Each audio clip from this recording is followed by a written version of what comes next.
Okay, all right. So thank you everyone for being here. My name is Dr. Shruti Swami, and I am a professor at California State University, Fresno in the School Psychology Master's Program. I'm also co-chair of the Division on South Asian Americans, which is a subdivision of the Asian American Psychological Association.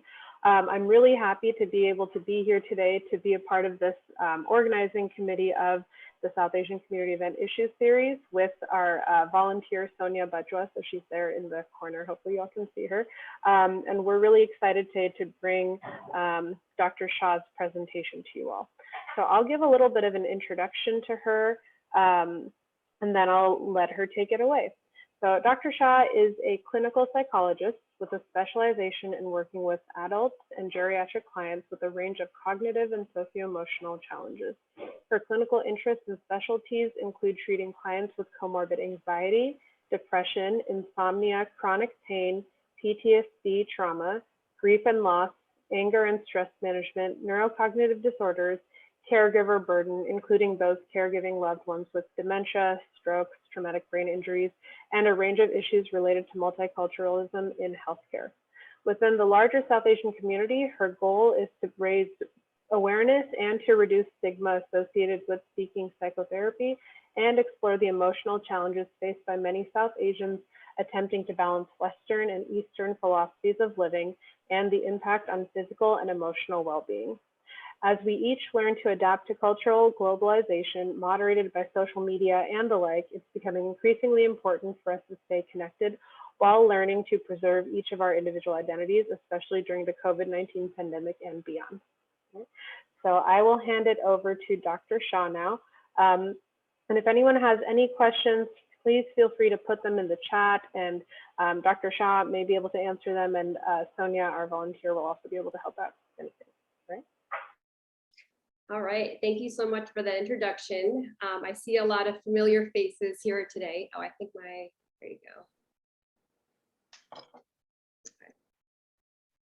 go. Welcome everyone. Thanks for attending this seminar. So my name is Ami, and today's presentation is called I'm Busy, I'll Be Right There. And the purpose of it is to explore family relationships and well-being amongst the South Asian population.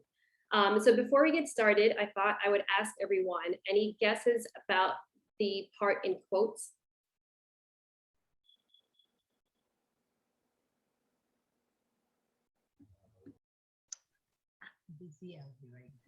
In terms of like making an excuse? Okay. It's paradoxal. Exactly, yep, right, combination of both of what you're saying. So it highlights the tension that many of us face while we're attempting to balance our own needs with that of others in our lives. For many of us, that being our friends and family. So for example, it's a Friday night. How did my plans change from eating out with my friends to having, DoSAA with my parents, right? So how did that happen? So it sort of highlights, and that will be something that'll be a recurring theme in today's presentation. Next slide, please. So as I said, today's webinar will focus on understanding the effects, the factors that affect South Asian American identity development, self-esteem, and family relationships during adolescence and young adulthood, if and when exposed to Western and Eastern values of lifestyle. Next slide, please. So for today's webinar, I'll be doing a very brief literature overview. And I wanted to spend a bit more time on a case study and doing breakout rooms. And then I'll be talking about my dissertation findings and conclusions. Before we get started, I wanted to just share some information. So the research that I'll be sharing with you is actually based on my own dissertation research several years ago, where I explored family relationships and emotional well-being within a Hindu American emerging adult population. For those that are wondering why Hindu American, it's my own personal cultural identity. And I also saw a lack of literature on Asian Indians and specifically Hindus. There was practically no research at that time. And I had to actually I had to generalize my findings from the East Asian population in many cases. So it just showed there was a significant lack of research on not only South Asians, but specifically Hindu Americans. So my dissertation hypotheses and findings will be based on this specific Hindu American sample that I surveyed, but for the purposes of creating a broader dialogue today for the discussion, we'll be speaking about the larger South Asian population when we do the case study. Next slide, please. Okay, so before we get started, just some words that some of you might hear. Some words that might come up are autonomy, relatedness, emerging adulthood, which is typically ages 18 to 25, and intergenerational family conflict. So why don't we first start off with some basic theory. So my research was based on something called self-determination theory, which is otherwise known as I'll be back. Yeah. Oh. Can everyone hear me? Hello? Yes, we can hear you now. Okay. There must have been some interruption, but you're good. Okay. Okay, great. So we're going to just start off with some theory, which is my literature.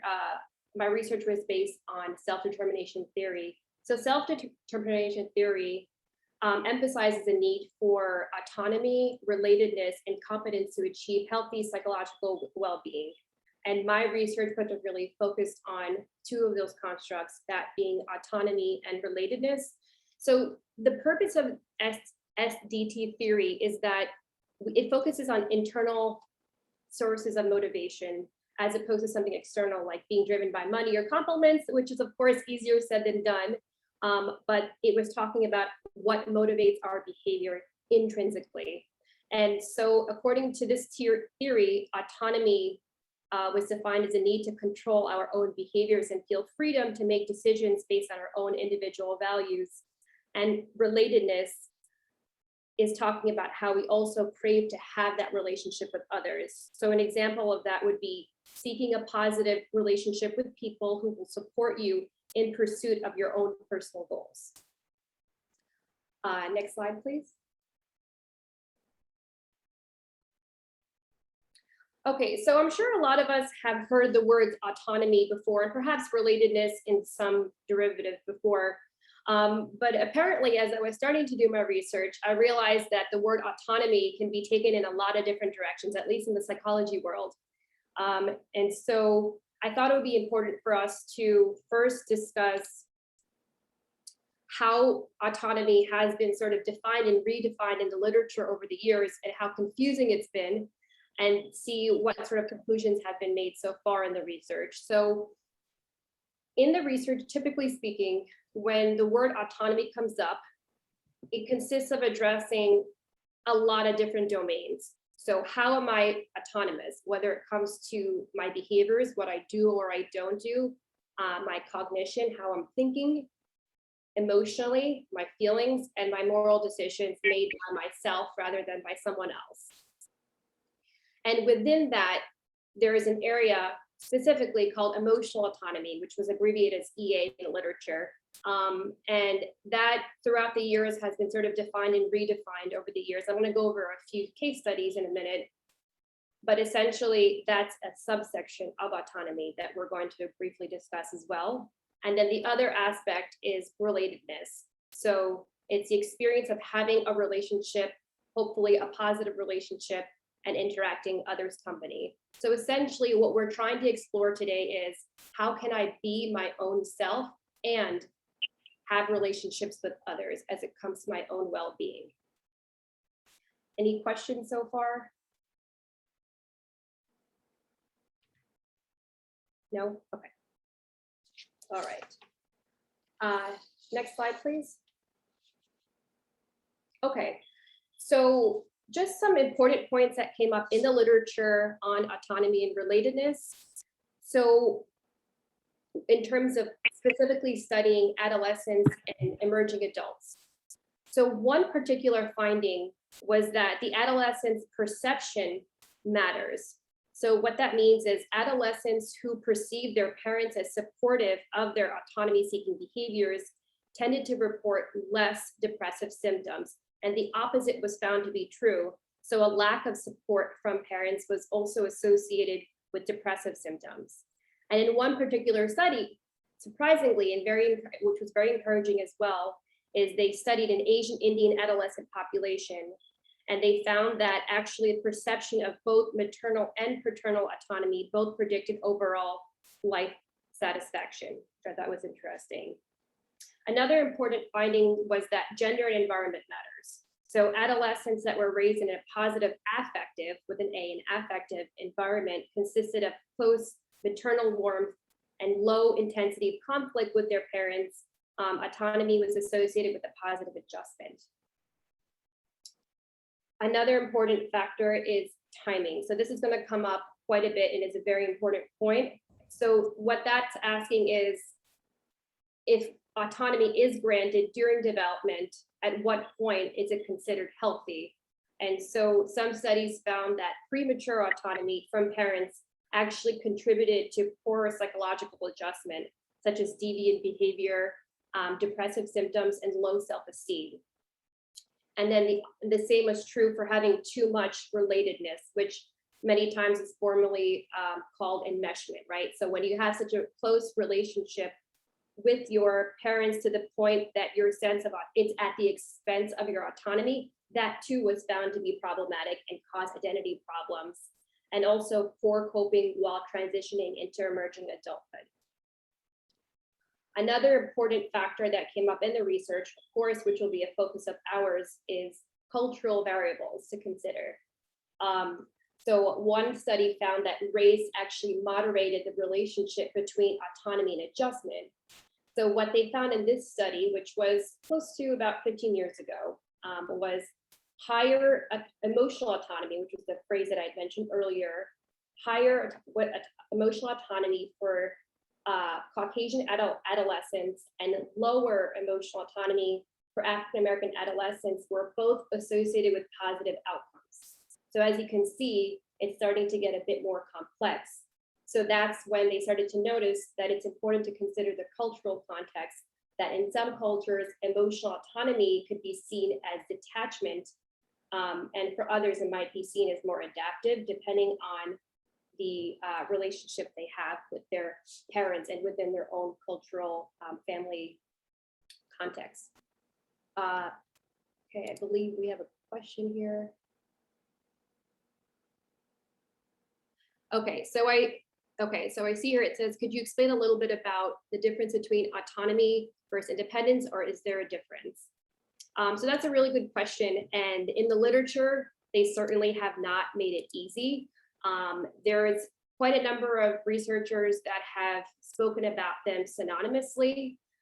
So for the purposes of today, more or less, they're seen as synonymous. And we'll start to see how it gets a little bit confusing, because terms such as autonomy, independence, and individualism all sort of fall within the same category, and sometimes could also be confusing to define, but that's a great question.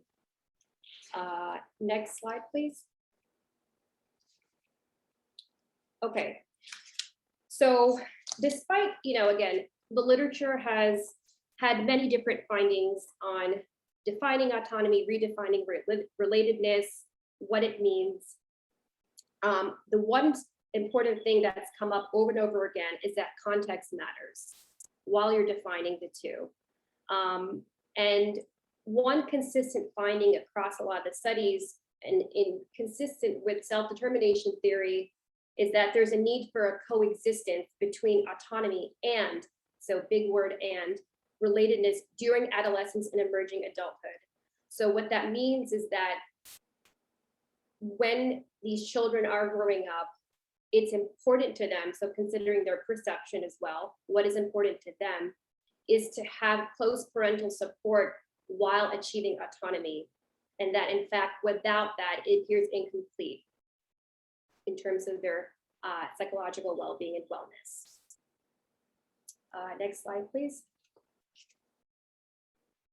So one particular author took it a bit further, and he discussed, he noticed that a lot of the research that was being done around the late 1980s and early 1990s was very much focused on these constructs. At the same time, like we just mentioned a few minutes ago, was not as focused on the cultural context. And he saw that it's actually really difficult to define a particular cultural context as strictly individualistic and another culture as strictly collectivistic.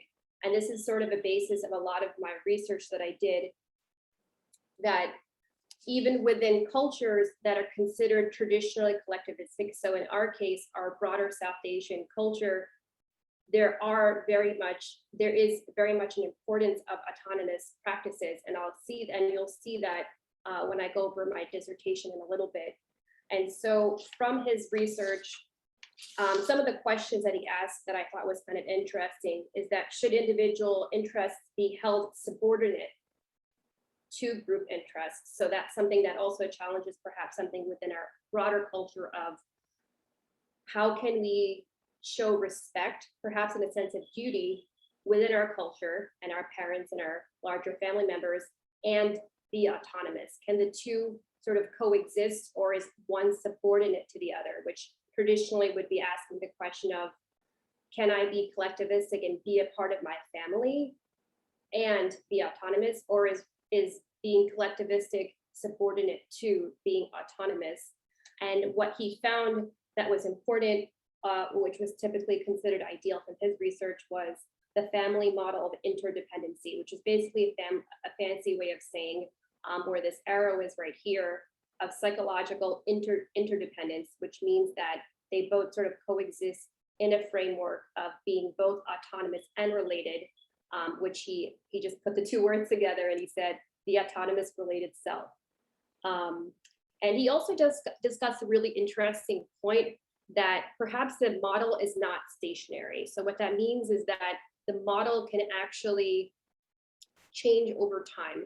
So perhaps depending on globalization, the influence of globalization and socioeconomic variables, a family can start off perhaps being high on autonomy and high in relatedness, but that also could shift over time depending on, for example, environmental influences and the like.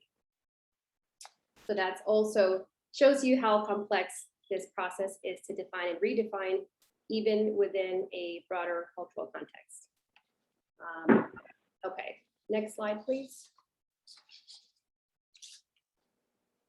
Okay, so again, in the literature, when I was doing my research, there was very little on South Asian cultural beliefs. Specifically, of course, mine was explored within the Hindu cultural context, but even within our broader South Asian culture, it was really hard to find a lot in terms of the effects of autonomy and relatedness within a South Asian context, and specifically, of course, Hindu American in my case.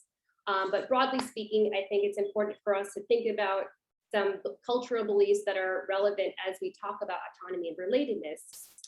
And so one thing that has come up over and over again, and I've seen this also clinically in practice, is that personal autonomy has been traditionally considered secondary to interdependence.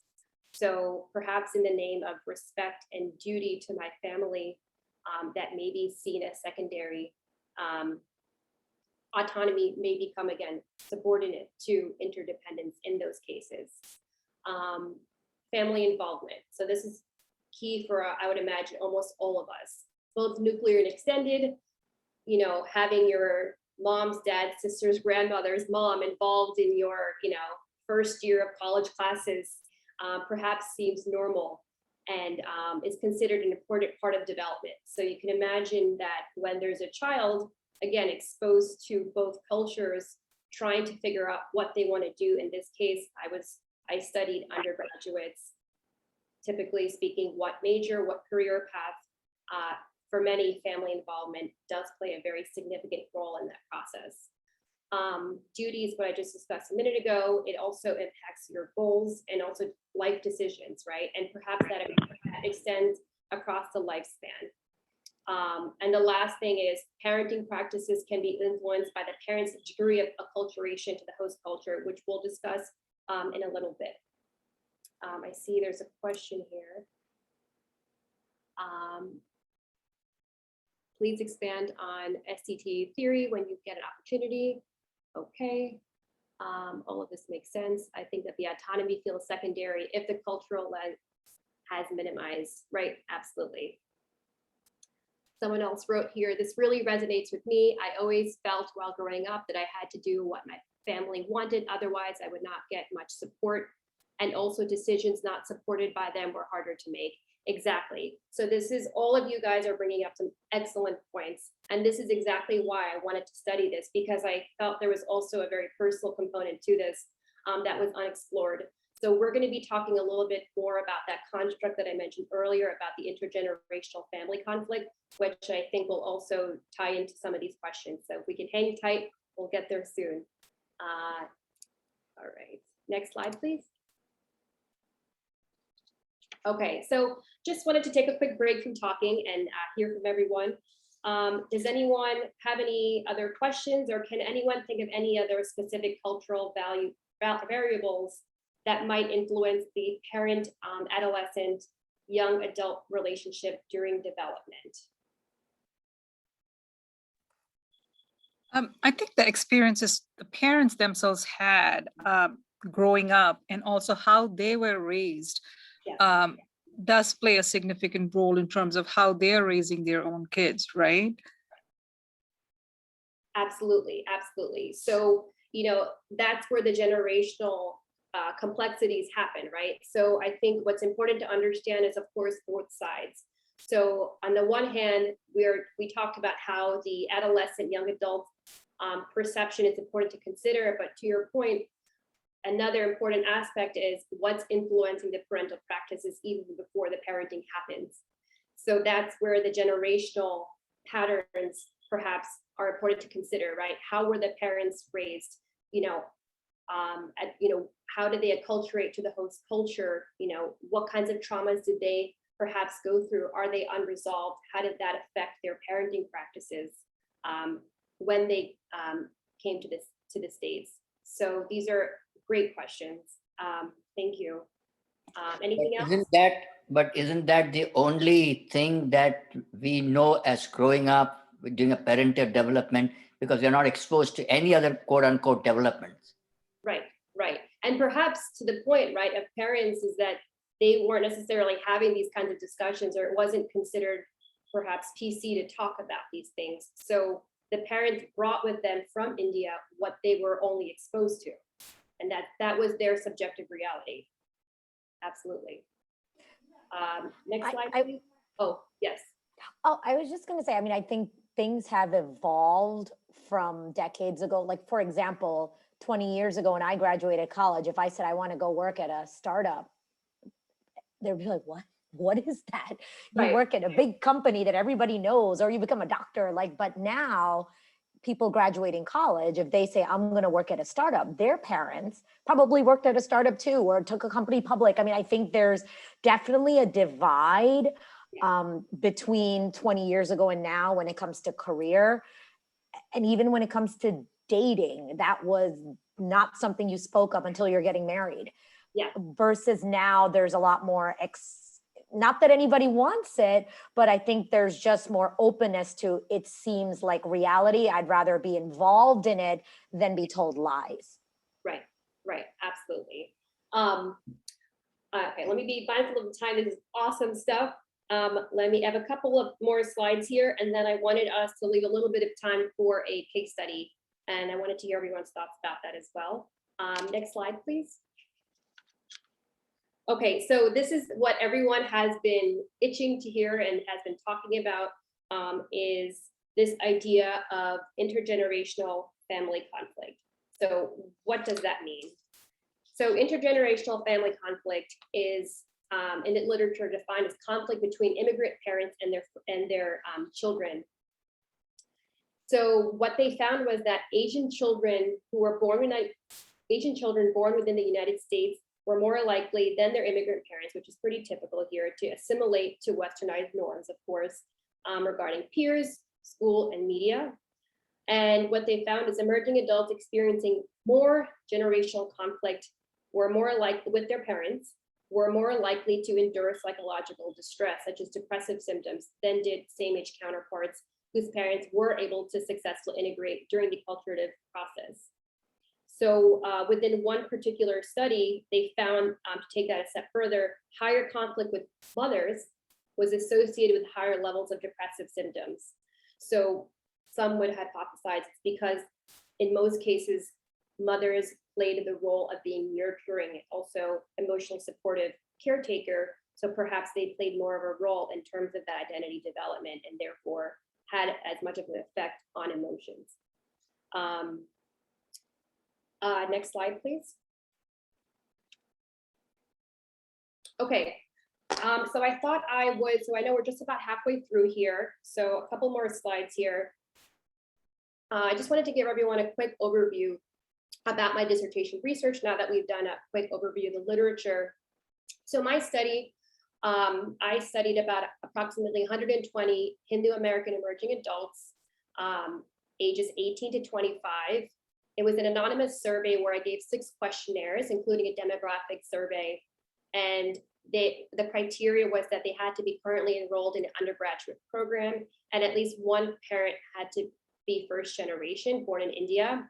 I did receive some feedback from some folks that did the survey asking why it couldn't be a parent from somewhere else. And I apologize, I had to sort of draw the line somewhere, otherwise I would have had data points everywhere, but I certainly think that's a very valid point to consider. But in my case, I said at least one had to be born in India. There was no exclusion criteria for my research. Next slide, please.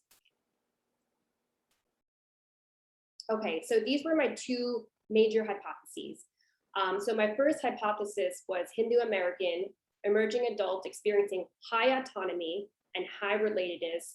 So again, translating these words, experiencing high levels of independence, right, like someone mentioned earlier, and high relatedness, closeness with their parents, are likely to experience high levels of self-esteem.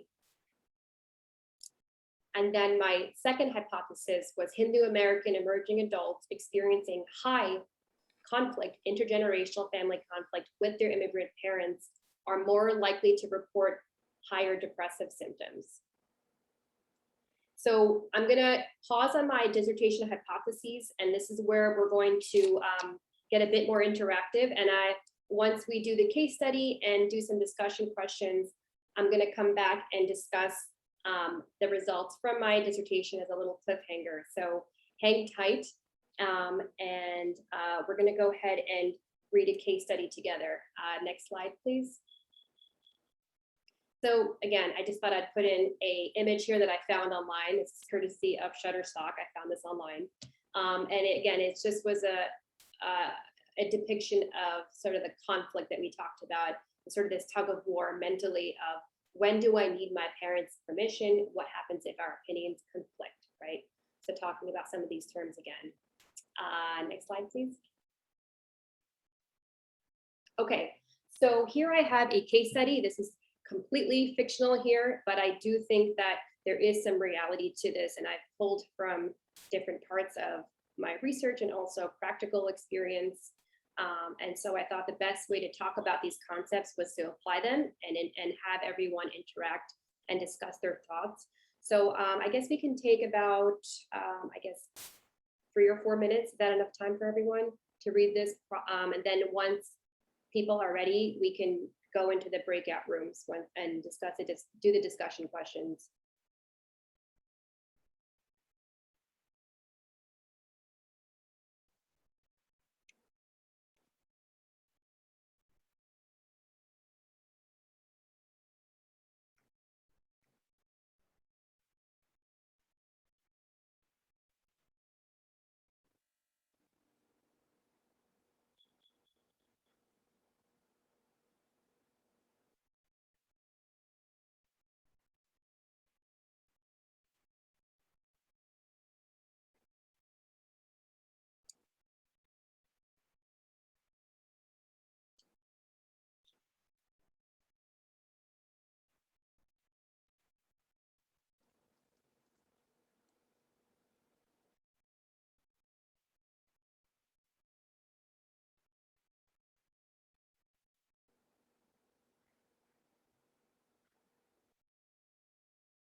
Okay, is everyone just about ready to do the breakout rooms?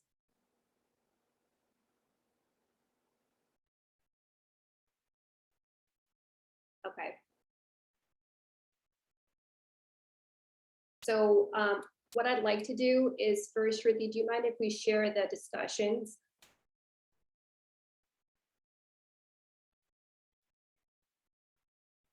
Yep. So I figured we would do a breakout session for each question. So the first question is what would achieving autonomy look like for Rena?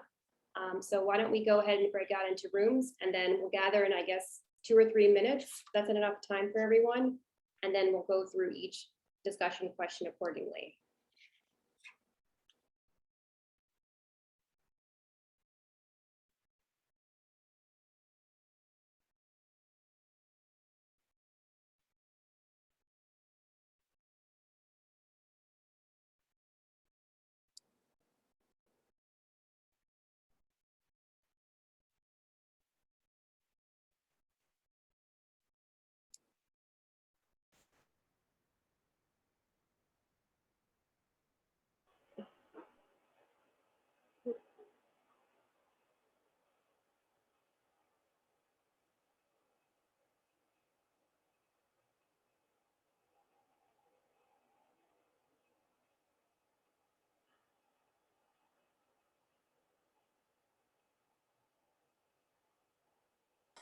Recording in progress.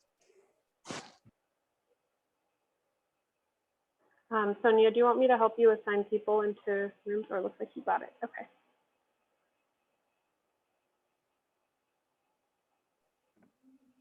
Is it taking it? I feel like I have them queued up, but that I'm not sure if they're taking or not. Yeah, I think it depends on if people are seeing the notification and then click join. I see. Okay. So I'm going to move one person into a different room just because other people have not joined her room yet. Sounds good.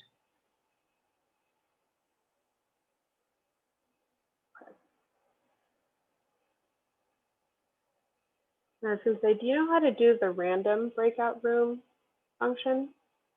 I was trying to do the automatic one. Automatic one, right? Okay. Oh yeah, I'd never done it before. That was new. Sorry, I shouldn't have just.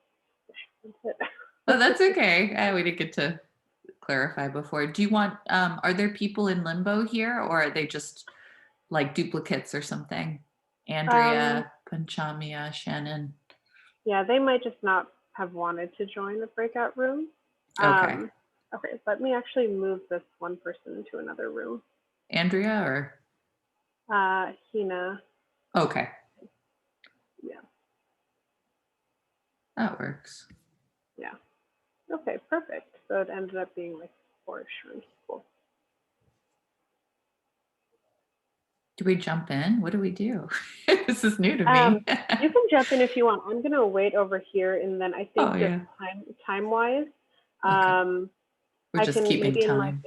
Maybe in like a minute or so, I'll close all the rooms and it gives people 60 seconds to come back out. Okay. Yeah. We'll get the hang of this yet, or I will anyway.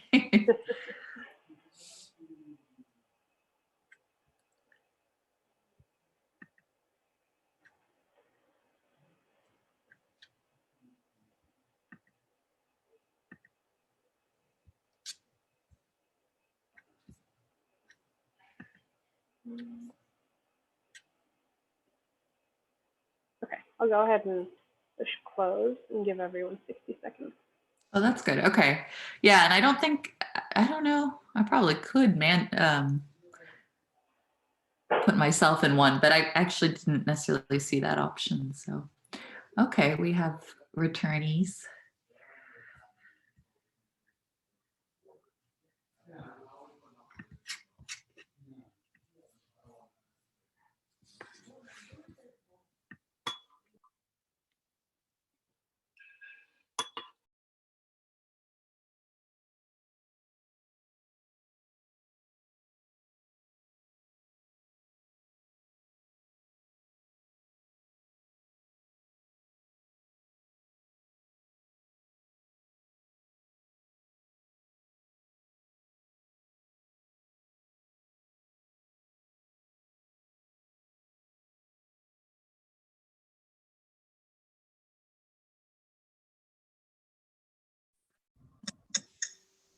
Okay.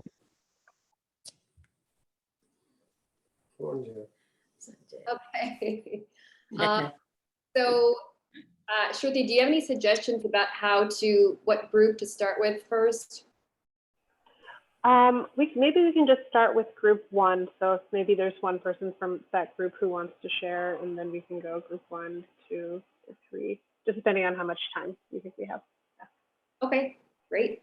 So was I group 1? I think we were group 1. Okay.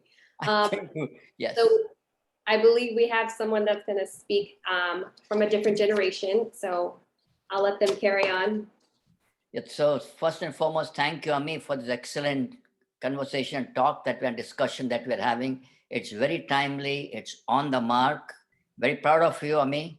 Thank you. Well, the question that has come about is about, I forget her name. What's her name? Reena. Reena, thank you. Reena before she even goes with the parents, she needs to have a backup plan. What is it that she would like to do? Because having a conversation with a first generation parents is difficult. So you have to have a backup plan of what you are going to do, that her interest is not in medicine. Her interest is probably, from the way you pointed out me, is probably in being an artist, because she doodles very well. As a result of which, why she thinks that doodling or being an artist is the direction that she should go for, and do enough research to support that lifestyle choice. Because from the first generation parents' point of view, it is something outside the box. We've all come from a place and time wherein we are very structured, either sciences, if sciences, engineer, medicine, whatever it is. So going outside the box is a job for her to convince her parents through rational discussions, conversation, and with facts to support her choice that she would like to make. Awesome. Thank you. I figured I'll reserve comments till the end. So I guess does group 2 have someone that wants to share the group 2 views? I don't remember our group number. I think group 2 was Ami, Krishnan, Lakshmi, Nidhi. I was going to say, Oh, we just spoke. So perhaps group 1. Sure. Yeah, group 1 was Katya, Meda, Simran, and Vaidehi. Okay. We were discussing how our question was to respond to how she can be more autonomous. We were discussing that one option might be, having a trusted friend, family member, someone kind of share a letter on behalf of Reena, was it? On behalf of Reena to the parents. That's option 1. Something else was, having the brother be like a mediator in the middle to see like, hey, the brother had one way of life and he did something that maybe worked for him, but it's probably not something that works for everyone. And that's okay. That if the brother can kind of be that glue and kind of explain to the parents that, okay, this is what's going on. And I think keeping in mind that the brother has a relationship with the parents, he might be a good option. And I think the third one was kind of her sharing, and this is easier said than done, but kind of talking to her family straight up and being like, these are my dreams and passions that right now we might not be on the same page, and I want to be honest and upfront with you and want your support rather than kind of do this behind your back. Right. Awesome. Thank you. Group 3. Yeah, it was Sukanya, I, and Hina. So first we were confused about, we didn't read the questions. We were hoping the questions would be posted so we could sort of, reflect on it more purposefully.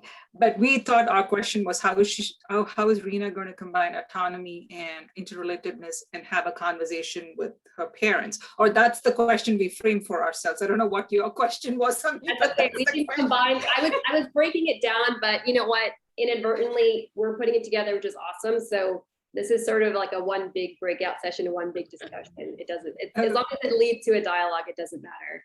Okay, so what sort of threw both of us off is when we read the little narrative about the case study, it said Rena was close to her parents and her brother. So we were wondering, how come she's in this position right now? Wouldn't the family have had a conversation about what her dreams and aspirations were before? I mean, yeah, their dreams for her was to be a physician, but wouldn't they have opened the door to ask what her aspirations were? So did that conversation ever happen? Or the parents did not want to have the conversation because they knew heart of hearts that she might not want to do it and they didn't want to hear that? I mean, I don't know, but that was the thing. But we both strongly felt that there had to be a conversation, with an open and honest conversation with all parties being open-minded to face the inevitable and go from there. Sukanya, feel free to jump in. I don't know if I captured everything. Being a psychologist, I would say that, when you are talking about mental health risks, cutting off either party will lead to more mental health. There is no solution, whether you are first, second, third, fourth generation. So for me, it has to be a negotiation and conversation. And we were sort of, we quite did agree on one point where, and Sukanya was saying, you can't ignore the parents' dreams and or their dreams for her. And I was on the other end of the spectrum, and I'm saying it is their dreams for her, but what about her dreams for herself? Like, doesn't she have a right to, and going back to what Krishna uncle said, like he said, she needs to go in with a game plan as to why she doesn't want to follow her parents' dreams. But I'm like, maybe she doesn't have a game plan now, and that's okay. Like, everybody doesn't need to know what you're going to be doing the next day or even like 10 years from now. Life happens, and that's the whole beauty of learning. Yeah, you need to have some sort of a plan, but embracing life as it comes, I think, adds more value than just going down a path that's pre-planned and having no happiness or involvement or engagement in it. So that's my little 2 cents, and I'll be quiet after this. Awesome, thank you. I believe we have 2 more groups. I want to make sure we had time for them and then put everyone's thoughts together. So group 4, is that now? Yeah, we have 4, yeah.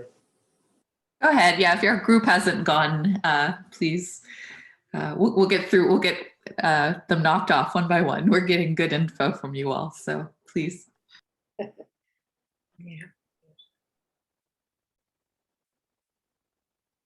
Who was in group 4? Should I volunteer? Group 4, we are in group 4. Sorry, I'm muted, sorry. I was also in group 4 and Sonia was in group 4. I don't know. Did I see? Yeah, in our group, we just talked about for Rena, the autonomy would be obviously pursuing her passions, which might not be medicine. And then we just talked about how that might just be one of many things. So it could be like almost like a lifelong catch up of things where she feels like she needs to be more autonomous, because this could just be one event amongst many where she thought she was maybe doing what her parents wanted versus what she desired. Great. Thank you. I believe there's one more group, number 5. So we actually didn't have anyone in that group, so we're done. Okay. Yeah. Mm-hmm. So thank you all for sharing such honest thoughts. What's so interesting is, as you can tell from one case scenario, we all had overlapping but also distinct ideas in terms of what it meant to be autonomous and what it meant to be related. And so a couple of things that stood out were, again, we've heard the word autonomy, independence before in some derivative, but as we can see, defining it, even when presented with the same case scenario, can look very different based on our own subjective experiences, perhaps. And so a couple of things that stood out from some themes that people spoke about was, what would it look like for her to even advocate for herself. And so some people said approach parents directly, right? And then what would that look like? Would approaching their parents be like, hey, this is what I don't want to do anymore? And then what's next? What happens if I just say, I don't know what I want to do, I'm clueless, I'm just trying to have a roof under my head and that's about it? What would that look like? What would that be influenced by, right? How open would the parents be? And I know someone else mentioned, well, if the parents have been so close with Rena for all these years, why would this be an issue? And one thing that came up in the literature was in my dissertation findings, well, actually, I'll go to that in a second, but is that perhaps autonomy can be defined based on context. So for example, a parent could be very much influential when it comes to career paths, but perhaps be a bit more lax when it comes to whom you date or whom you marry, or have more hands-on for both. So I appreciate all your points. I thought I would give any more last minute things before I jump into my dissertation findings. I guess I was going to contribute. What struck me was how much my inclination was to think of creating the supports outside the family, really. You know, it's really building it up, you know, for whatever reason, whether it's, you know, I don't know about David and Goliath, but the feeling that, you know, having loving and supporting parents, but also knowing the expectations were particular. So when you're facing that, finding yourself then maybe exploring different avenues or different, which is normal developmental stuff in some ways, and in, you know, what's normal from a Western standpoint. But right, exactly. And I think there's a theme, like to your point too, that comes up a lot is, you know, again, understanding that they can be emotionally very connected to their parents. At the same time, what does it mean to be autonomous when it comes to making a decision, especially if you're in conflict with their viewpoints? So perhaps the parents, you know, were raised in India and were given sort of 3 options. It was forced choice, you know, based on their marks in school, either to become a medical doctor, a lawyer, an engineer. I'm sure many of us have heard that you're essentially born with 3 options. And so, and the irony being that when you move to the States to give your children sort of this hired American dream, and not to realize that perhaps some of that could influence the decision-making that you provide your child, ironically, which is the opposite of what you may have wanted to provide them when it comes to career decisions. But for the sake of time, we may, Shruti, if you don't mind, I'm gonna go to my next slide on my dissertation findings.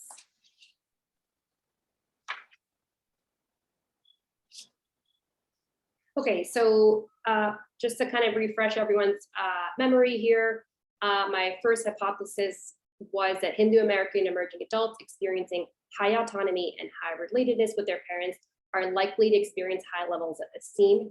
And so we did find evidence for that. In fact, what I found from my research was that Hindu American emerging adults' perception of greater maternal autonomy and warmth relatedness, as well as greater paternal autonomy and warmth relatedness, was significantly correlated with higher self-esteem. So I thought that was really interesting that not only did we see the importance of the mother, but also the involvement of the father and the effects it had on self-esteem.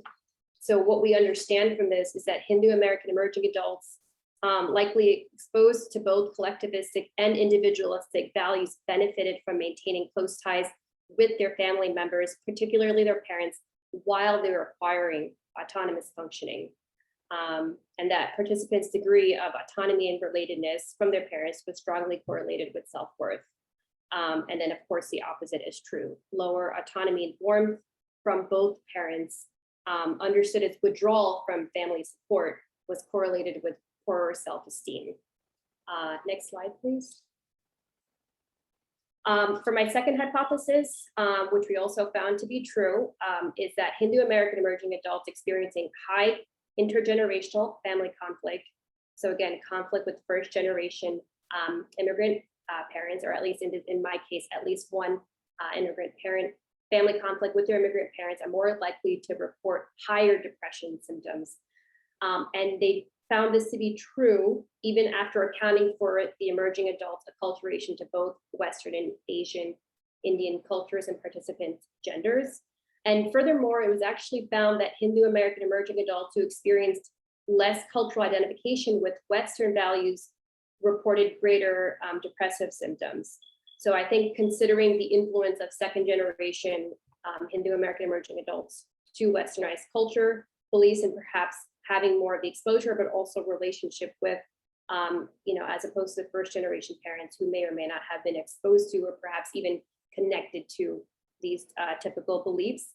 And the last sort of finding we had, so as a covariate, was socioeconomic status. This is something that's talked about at length in the literature about socioeconomic status being a significant predictor of both self-esteem and depressive symptoms. Well documented, but not so much research in the literature. So it's very interesting to be able to provide preliminary evidence for this also within the Hindu American emerging adult college population. Next slide. So in sum, what does the perfect, and I say that in really large quotes here, balance look like within the broader South Asian culture? So again, specifically autonomy and relatedness that is timed appropriately and neither too intense nor too relaxed is linked to greater self-esteem and lower depressive symptoms. And again, within the literature, there are a lot of words were used, but essentially it's what does it look like to stay connected while achieving your individual goals during development and hopefully beyond as well. And that parents are able to provide their children with a supportive environment during maturation while permitting autonomous decision-making as appropriate to their children's needs is considered beneficial. That's about it for today. I know we have about 5 minutes left. Next slide, please. My questions. Any questions in the last couple of minutes? Yeah, I have a question. Sure. So the hypotheses, was there a specific age? You said, was it post-college that you were assessing this, or was it that same individual in their like 30s? It's a really good question. No, I didn't, that would require a bit more of a commitment and perhaps would require me to be, I guess it would be somewhat longitudinal, but no, I studied them while they were in undergraduate, when they were still enrolled in college. So my population in terms of age, of course, because of the age range, and again, defining emerging adulthood it also varies in the literature, but it said 18 to 25, but as you would imagine, if people took the typical course, some did not, from what I recall off the top of my head, but most were, within the traditional age group in terms of emerging adulthood. So less on the 25 end. Any other questions?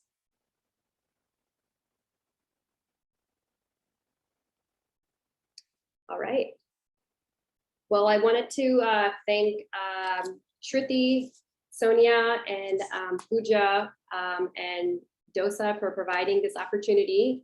Thank you to all the familiar faces that attended and supported my webinar, and I look forward to connecting with everyone again pretty soon. Yeah, thank you all for being here. And we do want to say that this is an every other month series. So if you are interested in learning more from other people who are as wonderful as Ami is, feel free to tune in next time. We can definitely forward more emails to you all. So thank you all for being here. Ami, do you mind staying on for a little bit with me and Sonia afterwards while everyone's again? Okay, yeah, thank you all. Thank you, Dr. Shah. Thank you.